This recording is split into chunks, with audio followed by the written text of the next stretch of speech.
रुचये गोपवधूरिदुकुलचौराय तस्मै कृष्णाय नमः संसारमयूरस्य बीजाय। श्री भगवान परमात्मा श्री धर्मभरा जगद्गुरु तुकाराम महाराज, श्री संत एकनाथ महाराज, आदि पुरुष श्री शंकराचार्य इत्यादि सब संतों की अलौकिक व हेतु की ऐसी कृपा से न्याय सिद्धांत मुक्तावली का विचार करते हुए षड्विध सन्निकर्षों का हम लोग विचार कर रहे थे। इसी का ही विचार करते हुए पूरे सन्निकर्षों का विचार किया और जो अभाव का ज्ञान होता है वहाँ पर एक मूल श्लोक में पंक्ति थी, यदि स्यात् उपलभ्येत इत्येवं यत्र प्रसज्यते, जहाँ पर यदि स्यात् यदि होता तो उपलब्ध होता, यदि होता तो उपलब्ध होता। इस प्रकार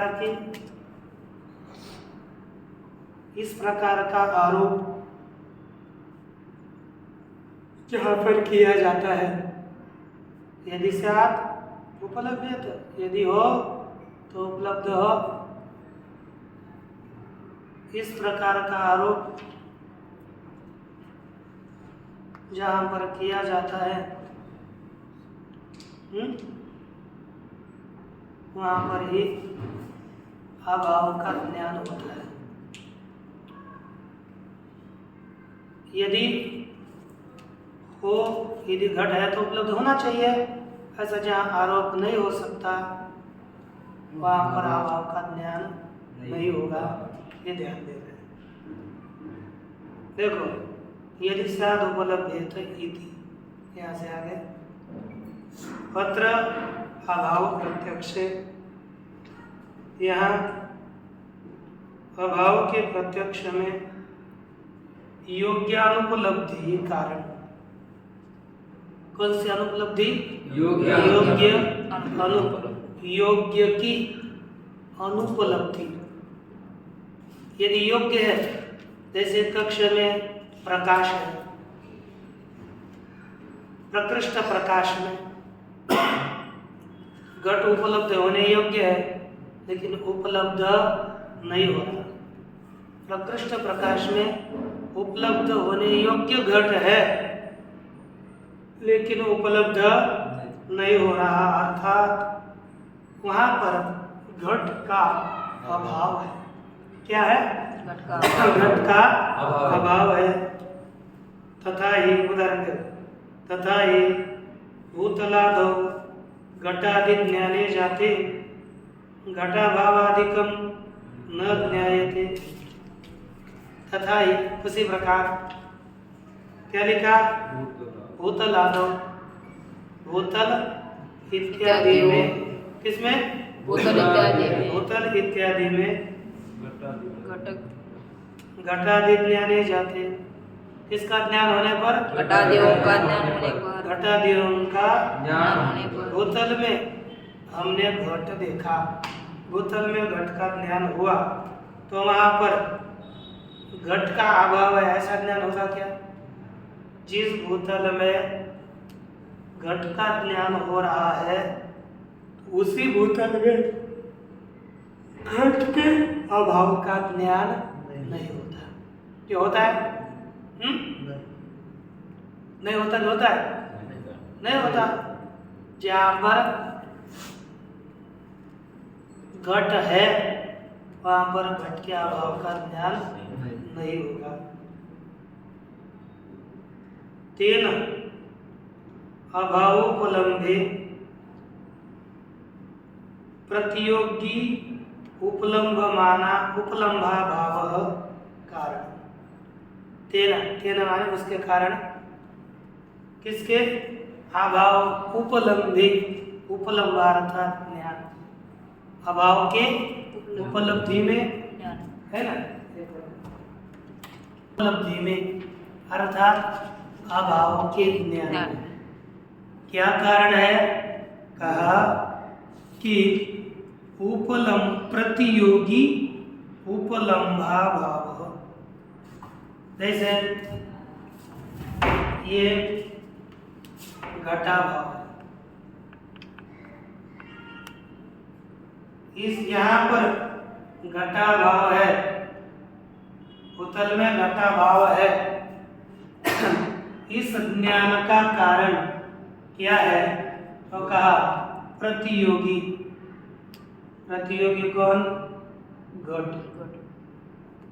घट के उपलम्बार्थात ज्ञान का अभाव। घट के ज्ञान का अभाव, जहाँ पर घट का ज्ञान नहीं होता वहाँ पर ही घट के अभाव का ज्ञान होता है। इसलिए लिखा अभाव उपलब्धे, अभाव के ज्ञान में प्रतियोगी उपलम्भा भाव, प्रतियोगी के ज्ञान का अभाव कारण है। अभाव, ज्ञान का अभाव किसमें कारण है? किसमें? घट के अभाव की, घट के अभाव के उपलब्धि में, ज्ञान में क्या कारण है? घट के ज्ञान का अभाव, है ना। घट के, घट का ज्ञान न होना अर्थात घट के अभाव का ज्ञान। घट के अभाव के ज्ञान के लिए घट के ज्ञान का अभाव कारण है। पहले का उपलम्भे, अभाव के ज्ञान में प्रतियोगी उपलम्भा भाव कारण। तत्र योग्यता अपेक्षिता, उसमें क्या चाहिए? योग्यता, है ना। योग्यता भी प्रतियोगी के ज्ञान के अभाव में उसकी योग्यता अपेक्षित है। कैसे देखो, अब योग्यता का लक्षण किया है प्रतियोगी सत्व,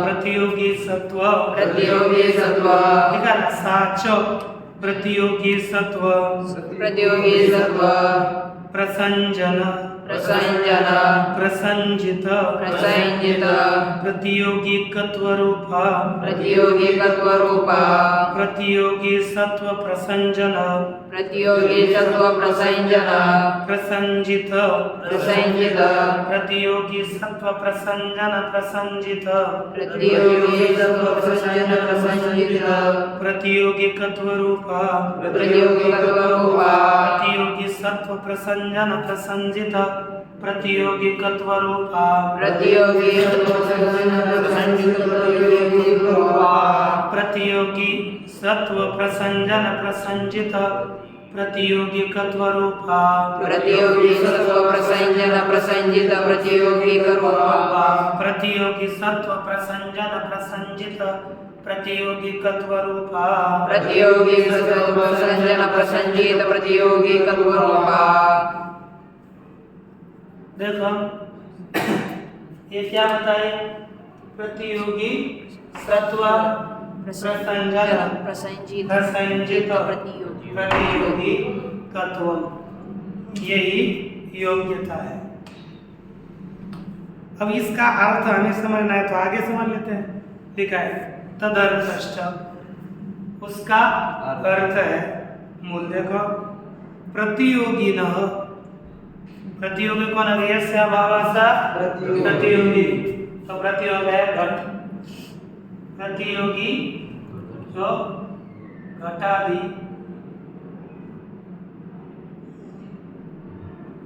है कि नहीं?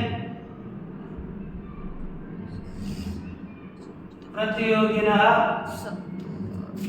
सत्व प्रसक्त्या यानी प्रतियोगी के घट के अस्तित्व, सत्व माने अस्तित्व के प्रसक्ति के द्वारा, प्राप्ति के द्वारा, प्रसंजित अर्थात प्राप्त, सत्व के प्रसक्ति के द्वारा प्रसंजित, उपलम्भ रूप। हमने क्या किया? प्रतियोगी के सत्व की प्रसक्ति अर्थात यदि घट होगा तो क्या होगा? यदि घट होगा तो उपलब्ध होना चाहिए। यदि घट है तो उसका ज्ञान होना चाहिए। हमने आरोप किया ना, प्रतियोगी यदि है तो प्रतियोगी की प्रसक्ति, यदि है तो उपलम्भ रूप अर्थात देखो प्रतियोगी हो गया घट, उसके अस्तित्व के प्रसक्ति के द्वारा प्राप्त, प्रसंजित अर्थात प्राप्त, कौन? उपलम्भ रूप प्रतियोगी। उपलम्भ अर्थात उपलब्धि ज्ञान, उपलम्भ घट के ज्ञान का प्रतियोगी कौन होगा? उपलम्भ रूपी घट के ज्ञान के अभाव का प्रतियोगी कौन होगा? घट का ज्ञान। यही उपलम्भ रूप प्रतियोगी है। जैसे यदि घट होगा तो उपलब्ध होता है ना, उपलब्ध होता, और वह लेकिन उपलब्ध नहीं हो रहा, इसलिए वहां पर घट नहीं है। तो यहाँ पर मैं एक वाक्य लिखता हूं, इसमें यदि घटस्य, इधर का अभाव का प्रतियोगी कौन है? घट। उसके अस्तित्व की प्रसक्ति, प्राप्ति करी यदि घट होगा तो ये हो गया प्रतियोगी सत्व प्रसंजन। उसके द्वारा प्रसंजित क्या चाहिए? यदि घट होगा, यदि घटस्य तर्हि उपलभ्येत। ये हो गया प्रतियोगी सत्व प्रसंजन। ये हो गया ना, प्रतियोगी के अस्तित्व की प्राप्ति कराए तो प्रतियोगी सत्व के अस्तित्व का प्रसंजन हो गया। यदि घटः स्यात् तर्हि उपलभ्येत, ये क्या है? प्रसंजित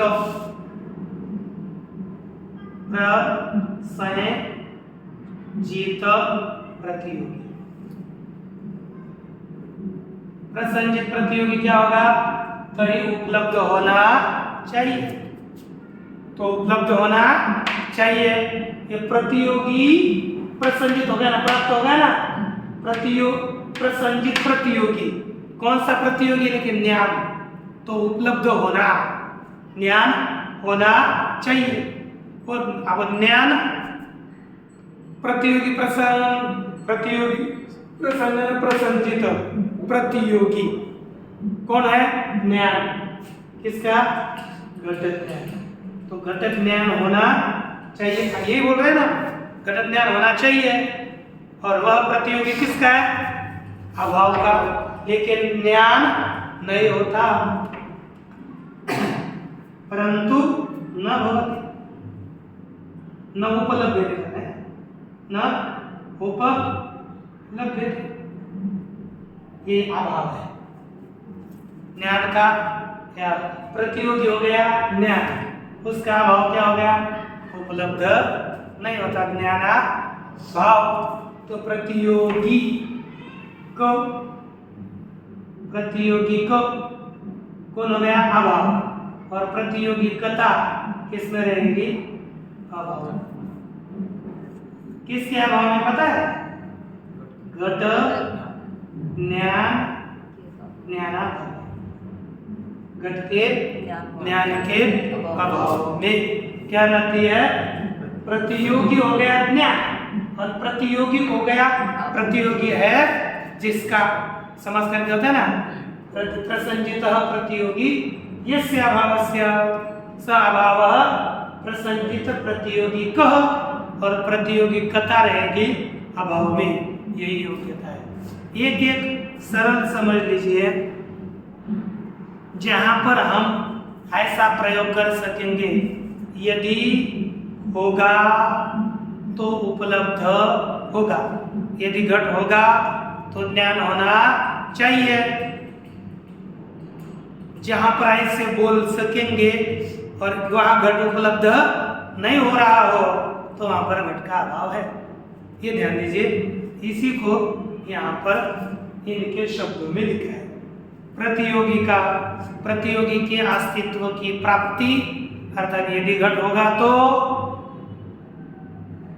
प्रसंजित प्रतियोगी तो उपलब्ध होना चाहिए, अभाव नहीं होता, इसलिए यहाँ पर घट नहीं है।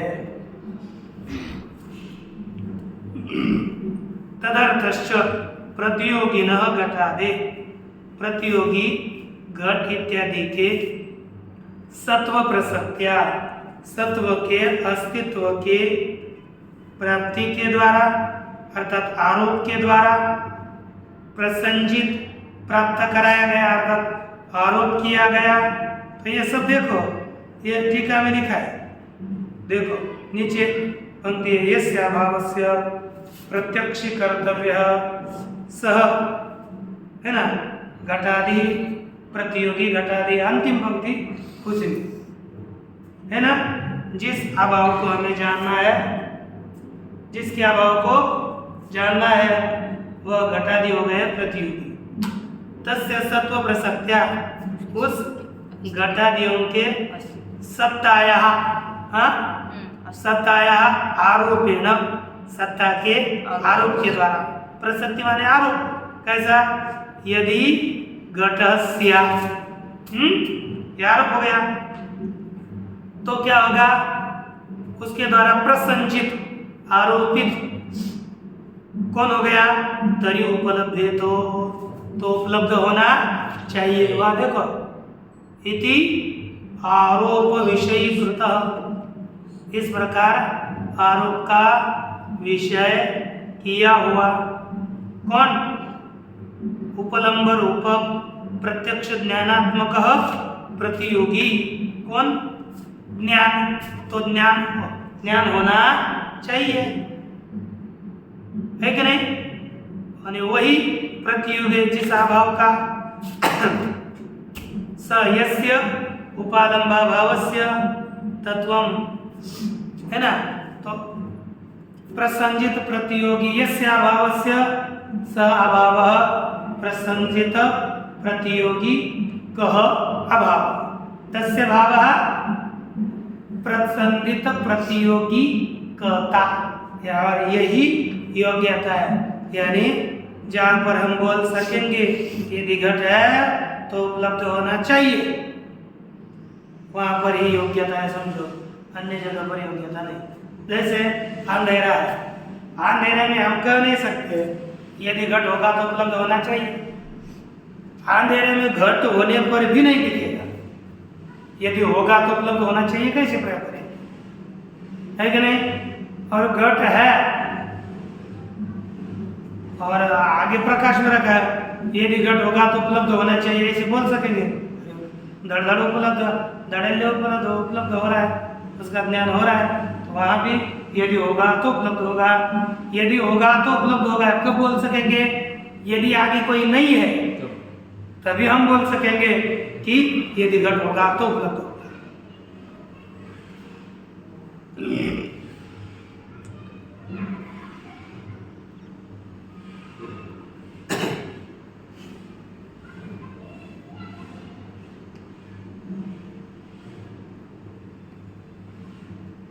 तथा ही देखो यत्र आलोक संयोगादिकम वर्तते, जिस कक्ष में जिस स्थान में प्रकाश का संयोग इत्यादि है, प्रकाश वगैरह है, जहाँ पर प्रकाश का संयोग इत्यादि है। अच्छा, और तत्र यदि अत्र घटस्य तरी उपलभ्येतो इति अस्य आपादयितुं शक्यते, जहाँ पर प्रकाश संयोग है वहाँ पर ही उसी स्थान पर यदि यहाँ पर घट होता तो उपलब्ध होता, ऐसे हम आपादन आरोप कर सकते हैं।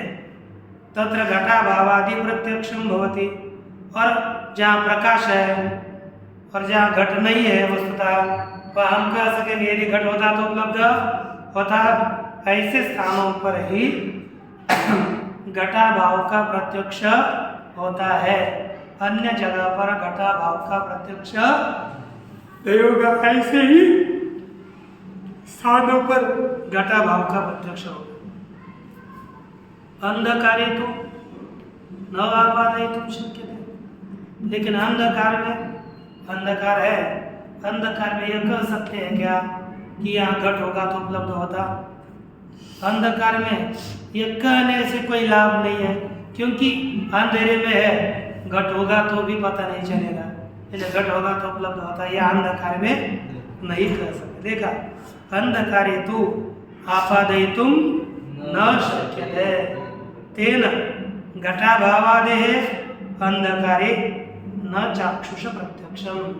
इसलिए अंधकार में घटाभाव का चाक्षुष प्रत्यक्ष नहीं होगा। स्पर्शन प्रत्यक्षम तो भवत्येव, अंधकार में घट के अभाव का स्पर्शन प्रत्यक्ष, स्पर्श करके पूरा अंधकार है, आपने घट को हाथ में पकड़ा है लेकिन आंख से दिख नहीं रहा, तो चाक्षु के द्वारा, क्योंकि अंधकार प्रकाश नहीं है ना, हाथ में घड़ा है, उसका स्पर्शन प्रत्यक्ष होगा, लेकिन चाक्षुष प्रत्यक्ष घट का नहीं होगा, उसमें प्रकाश होगा, तभी चक्षु के द्वारा घट का प्रत्यक्ष हो सकता है। स्पर्शन प्रत्यक्षम तो भवति आलोक संयोगम विनापि स्पर्शन प्रत्यक्षस्य आपादयितुं शक्यत्वात्, प्रकाश के बिना भी स्पर्शन प्रत्यक्ष का हम आपादन कर सकते हैं, है कि नहीं? यदि घट होगा तो उसका स्पर्श होता, ऐसा हाथ घुमा कर देखा और स्पर्श नहीं लग रहा, अर्थात घट नहीं है। यदि स्पर्श हो रहा हो तो घट का ही ज्ञान होगा, स्पर्श नहीं हो रहा हो तो वहां पर घट का ज्ञान नहीं होगा। गुरुत्वादिकम यद यद योग्यम तद भावस्तु न प्रत्यक्षः, तत्र गुरुत्वादि प्रत्यक्षस्य आपादयितुम् अशक्यत्वात्। कहते गुरुत्वादिकम यद अयोग्यम, जहाँ गुरुत्व भार वगैरह होता है ना, और गुरुत्वादिक जहाँ पर अयोग्य है, तद अभावस्तु न प्रत्यक्ष, उसका अभाव प्रत्यक्ष नहीं होता। तत्र वहाँ गुरुत्वादि प्रत्यक्षस्य, गुरुत्वादियों के प्रत्यक्ष का आपादन नहीं कर सकते। जहाँ पर यदि गुरुत्व होगा जैसे तो ज्ञात होता, जैसे कोई उड़ता है ऊपर ही चला जाता है, उसमें गुरुत्व नहीं है कि नहीं? गुरुत्व का भी आपादन होना चाहिए, नहीं तो तभी गुरुत्व का ज्ञान होगा, नहीं तो गुरुत्व के अभाव का ज्ञान होगा, नहीं तो नहीं होगा। यहाँ पर जो कार्यक्रम जो दिया है हैं? उत्तर को संख्या दीजिए, वो जो गुण दिखाई है, हाँ, वहाँ पे मैंने कहा था गुरुत्व का प्रत्यक्ष हो तो गुरुत्व का अब नेत्र के द्वारा थोड़ा सा नीचे आता है ना, उतने में होगा। शुरुआत में आद्य पतना आद्य पतन असमय करण है ना, वहाँ जो आ रहा है उतना, और अन्य जगह पर तो वेग है, वहाँ पर तो होगा। उसका तो होता है। हाँ फिर तो गुरुत्व का भी हाँ मानना, क्योंकि यदि बिना प्रमाण से यदि बताएंगे तो समस्या होगी।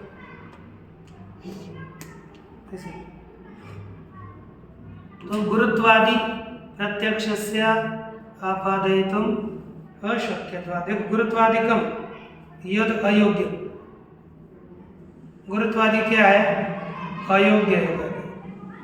गुरुत्वादि प्रत्यक्ष के योग्य नहीं है, इनका कहना है। गुरुत्वादि गुरुत्वादिकम जो अयोग्य है, प्रत्यक्ष का अयोग्य है, तो गुरुत्व ही प्रत्यक्ष नहीं होता, तद अभाव वस्तु न प्रत्यक्ष, इसलिए उसका अभाव भी प्रत्यक्ष नहीं है। प्रत्यक्ष है ही नहीं, पीछे जितना दिया है ना, ये इसलिए ने लिखा गुरुत्वादिक प्रत्यक्ष के अयोग्य है, इसलिए उनके अभाव का भी प्रत्यक्ष अयोग्य, उनका अभाव का भी ज्ञान। यदि गुरुत्व का ज्ञान होता तो उसका अभाव का ज्ञान होता। जिसका प्रत्यक्ष प्रमाण से ज्ञान होगा उसी के ही अभाव का प्रत्यक्ष से ज्ञान होता है। गुरुत्व का ज्ञान होता नहीं प्रत्यक्ष प्रमाण से, इसलिए उसके अभाव का भी ज्ञान प्रत्यक्ष प्रमाण से नहीं होता। ये ध्यान दीजिए, होता है नहीं है, नहीं होता करना तत्र, क्योंकि गुरुत्वादि प्रत्यक्ष से आपादयितुम अशक्यत्वात्। यहाँ पर गुरुत्वादि प्रत्यक्ष का आपादन हम कर ही नहीं सकते। यदि आपादन कर सकते तो उसके अभाव का प्रत्यक्ष होता, आपादन नहीं कर सकते उसके अभाव का भी ज्ञान नहीं होगा। वायु रूपा भाव, वायु में रूप का अभाव। पाषाणे सौरभा भाव, पाषाण में सुगंध का अभाव। गुड़े तिक्ता भाव, गुड़ में तिकट का अभाव, कटु का अभाव। श्रोत्र में शब्द का अभाव। आत्मनि सुखा भाव, और आत्मा में सुख के अभाव। एवं आदय, ये सभी अभावों का ज्ञान तत्त इंद्रिय ही गृह्यन्ते, उन इंद्रियों के द्वारा होता है कि नहीं? वायु में रूप का अभाव चक्षु के द्वारा है।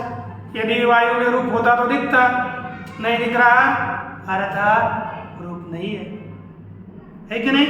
इस प्रकार उन स्थलों में उस पदार्थ के अभाव का ज्ञान हो जाएगा। इनके मत में तो आत्मा के जो गुण है सुख कितने, आत्मा में रहते ना इनके मत में।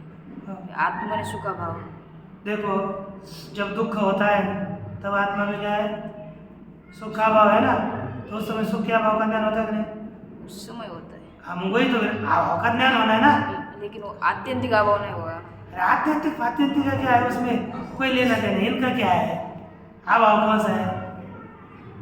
अभाव ना, बस अभाव का ज्ञान करना है हमें। हमका ये नहीं लेना कि कौन सा अभाव को और किधर का अभाव। अनन्य भाव भी हो, कौन सा भाव हो, कौन सा भी अभाव, लेकिन अभाव का ज्ञान। अभाव के ज्ञान का विचार चल रहा है, अत्यंत अभाव के ज्ञान का विचार नहीं चल रहा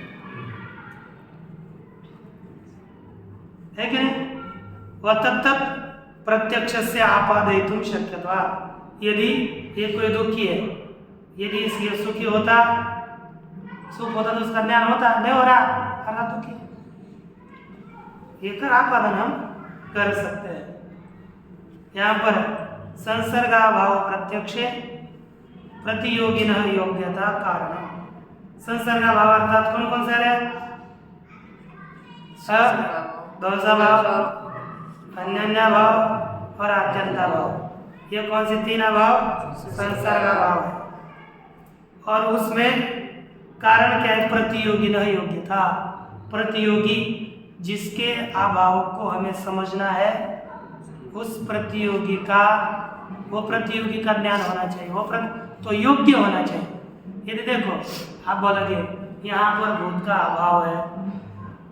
क्या बोल सकेंगे? कभी नहीं। संसर्ग भाव समझिए, प्राग भाव, प्रध्वंस भाव और ये होगा, अन्य भाव नहीं आता सर। अनन्य भाव नहीं, अनन्य भाव नहीं। प्राग भाव और प्रध्वंस प्राग भाव और प्राग भाव, ध्वंसा भाव और अत्यंत अत्यंत भाव, वही बोलना था, लेकिन अनन्य भाव निकल गया।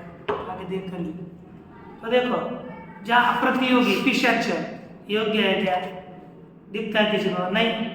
इसलिए यहाँ पर पिशाच नहीं है, ये हम कह ही नहीं सकते, क्योंकि पिशाच दिखता यहाँ पर नहीं दिख रहा, इसलिए नहीं है ऐसे कह सकते। लेकिन पिशाच दिखता ही नहीं है तो उसके अभाव का आरोप नहीं करेंगे, उसके अभाव का विज्ञान हमें नहीं होता। अन्योन्या भाव प्रत्यक्ष हेतु अधिकरण योग्यता अपेक्षिता। क्या लिखा? अन्योन्या भाव के प्रत्यक्ष में अधिकरण की योग्यता अपेक्षित है। ठीक ना? अतः स्तंभादौ पिशाचादि भेदोपि चक्षुषा गृह्यते। अन्योन्य भाव में कोई नहीं, अधिकरण योग्य चाहिए, आश्रय। ऐसे इस खंबा पिशाच है क्या? नहीं। नहीं ना, खंबा पिशाच से भिन्न है, ये तो कह सकेंगे, क्योंकि खंबा योग्य है।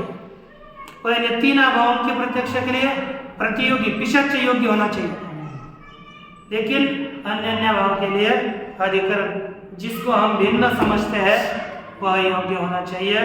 खंबा योग्य है तो खंबा पिशाच से भिन्न कह सकते हैं, इसलिए कोई दोष नहीं आता। अतः स्तंभादौ पिशाचादि भेदोपि चक्षुषा गृह्यते एव। इसलिए स्तंभ इत्यादि में पिशाच इत्यादियों का भेद भी चक्षु के द्वारा ग्रहण किया जाता ही है। एवं प्रत्यक्षम लौकिकालौकिक भेदेन द्विविधम। इस प्रकार प्रत्यक्ष लौकिक और अलौकिक भेद से दो प्रकार का है। लौकिक प्रत्यक्षम षोडशनिकर्षो वर्णित। लौकिक प्रत्यक्ष के 6 प्रकार के सन्निकर्षों का वर्णन किया गया। अलौकिक सन्निकर्षस्तु इदानीम उच्यते। अलौकिक सन्निकर्ष तो अब बताया जाता है यहाँ से आगे। ठीक, सन्निकर्षों का विचार का श्लोक हम देख लेते हैं और विचार कल करेंगे।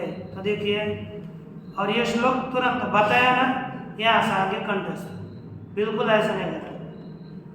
अलौकिकस्तु व्यापारस, अलौकिकस्तु व्यापारस, अलौकिकस्तु व्यापारस, अलौकिकस्तु व्यापारस, त्रिविधः परिकीर्तितः, त्रिविधः परिकीर्तितः, त्रिविधः परिकीर्तितः, त्रिविधः परिकीर्तितः, अलौकिकस्तु व्यापारस त्रिविधः परिकीर्तितः, अलौकिकस्तु व्यापारस, त्रिविधः परिकीर्तितः। सामान्य लक्षणो ज्ञान, सामान्य लक्षणो ज्ञान, सामान्य लक्षणो ज्ञान, सामान्य लक्षणो ज्ञान, लक्षणो योगजस्तथा, लक्षणो योगजस्तथा, लक्षणो योगजस्तथा, लक्षणो योगजस्तथा, सामान्य लक्षणो ज्ञान, लक्षणो योगजस्तथा, सामान्य लक्षणो ज्ञान, लक्षणो योगजस्तथा। अलौकिकस्तु व्यापारस त्रिविधः परिकीर्तितः, सामान्य लक्षणो ज्ञान, लक्षणो योगजस्तथा। अलौकिकस्तु व्यापारस त्रिविधः परिकीर्तितः, सामान्य लक्षणो ज्ञान, लक्षणो योगजस्तथा।